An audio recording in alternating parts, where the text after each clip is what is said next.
amabandla agcwele umcebo wamiswa abantu abafebayo phambili ngenxa yokuthi baneziphiwo zokuhlebe sihlabe ihlabelela kahle ife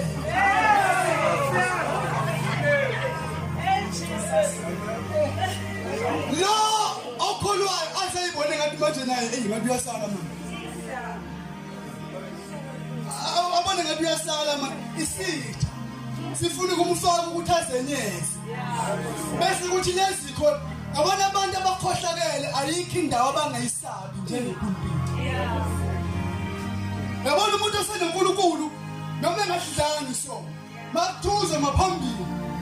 uvela nabikele athi kodwa ngizothini ngibona baba usabizwa ukuthi unonkulunkulu abantu abadlizono banesipiliyoni sokuma la